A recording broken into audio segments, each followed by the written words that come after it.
Le deuxième personnage dont je veux vous parler, c'est Charles de Bourbon, duc de Madrid, qui est parfois connu sous le nom Prince Bleu, le Prince Bleu, qui fut le principal héros de la deuxième guerre carliste, de la troisième guerre carliste, pardon.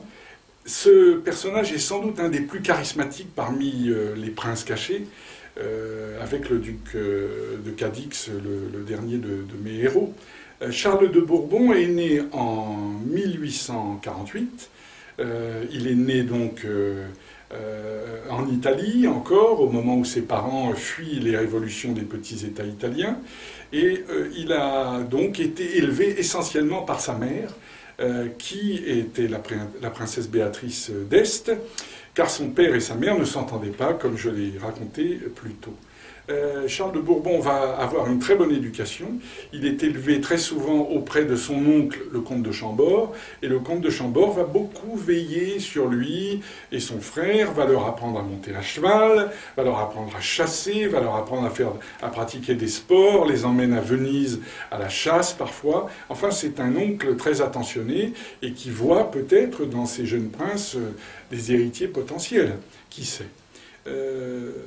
Charles va être marié très jeune et il ne va pas bien loin pour trouver une épouse, puisqu'il épouse la propre nièce du comte de Chambord. Il épouse Marguerite de Bourbon-Parme, qui est la fille de la sœur du comte de Chambord. Lui, il est le fils de la sœur de la comtesse de Chambord et il épouse la fille de la sœur du comte de Chambord. Vous voyez comme les choses sont étroites. Et donc ce mariage comble le ménage des comtes de Chambord qui se disent, eh bien voilà, nous savons, puisque nous n'avons pas d'enfants, à qui nous pourrons léguer nos biens. Charles de Bourbon va avoir plusieurs enfants avec Marguerite de Bourbon-Parme. Il a des filles, 4 filles, et par bonheur, lui naît un fils en 1870. Mais la naissance de ce petit Jacques de Bourbon, dont nous reparlerons aussi, précède de très peu l'explosion de la troisième et dernière guerre carliste dans les années 1873-14. Charles de Bourbon va donc entrer clandestinement en Espagne et se mettre à la tête des forces carlistes.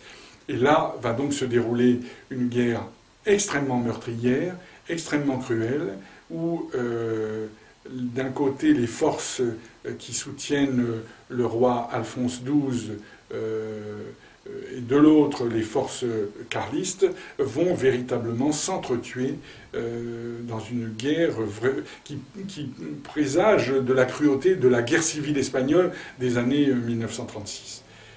C'est une guerre qui dure des mois, qui est l'objet de marches et de contre-marches très compliquées à raconter dans le nord de l'Espagne. Il faut dire en plus que, outre le soulèvement carliste, il y a d'une certaine façon un soulèvement plus ou moins socialiste en Espagne dans ces années-là, et donc la situation est d'une grande confusion jusqu'au moment où, en définitive, les alphonsistes vont gagner.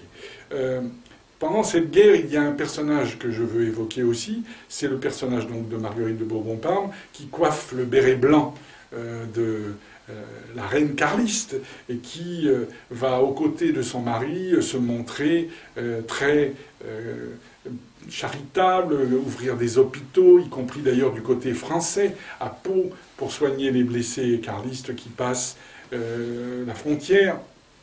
Donc c'est un personnage presque, si j'ose dire, de vitrail que cette princesse Marguerite. La guerre finit et les princes se replient comme ils peuvent. Alors, dans divers lieux, la Suisse, l'Angleterre, à certains moments, ils sont en exil permanent, ils passent en France, ils sont mal accueillis partout.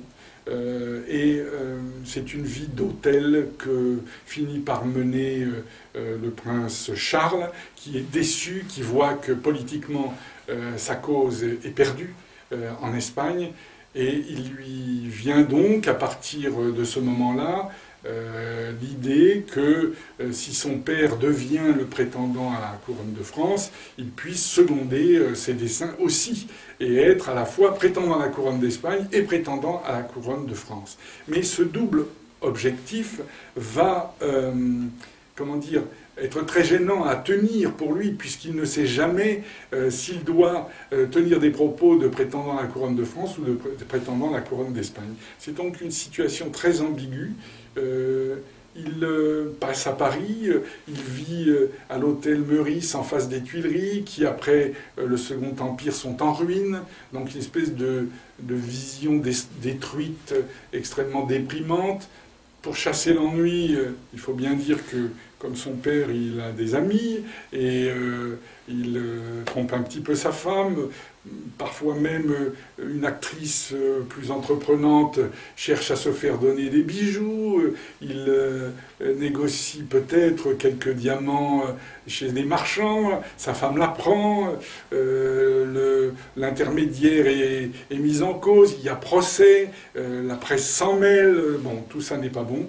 Et le ménage, à nouveau, se sépare. Décidément, ce sont des princes cachés, mais aussi des princes qui ne parviennent pas à avoir une vie conjugale très stable. Le prince Charles va rester le plus souvent désormais à Venise, où il a un palais très beau, sur le bord, au coin du Grand Canal, le palais Loredane.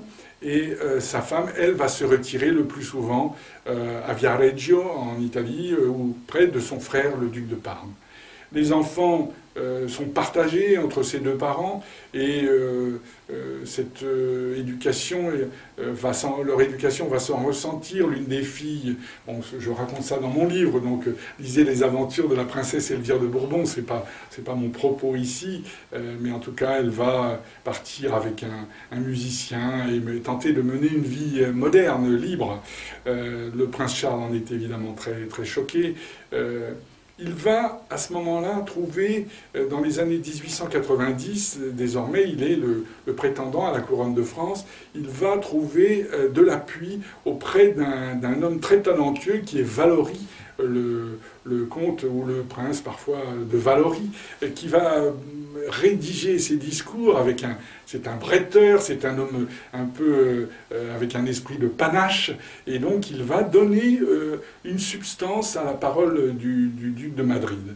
Le duc de Madrid s'oppose dans cette époque aux Orléans, puisque à partir de 1883, certes il y a un prétendant légitimiste, mais il y a aussi les descendants du roi Louis-Philippe qui prétendent que dès lors que le comte de Chambord est mort, la couronne de France ne pourrait pas aller à un descendant du roi Philippe V d'Espagne, puisque théoriquement, le traité d'Utrecht interdit que le roi d'Espagne soit aussi roi de France. Donc c'est encore un dilemme pour le prince Charles d'essayer de concilier tout. Il va finir, il ne surmontera pas ce dilemme, et c'est un peu désespéré qu'il va mourir à Varèse, dans le nord de l'Italie, à l'hôtel, ce qui n'est pour un prince pas idéal, en 1909.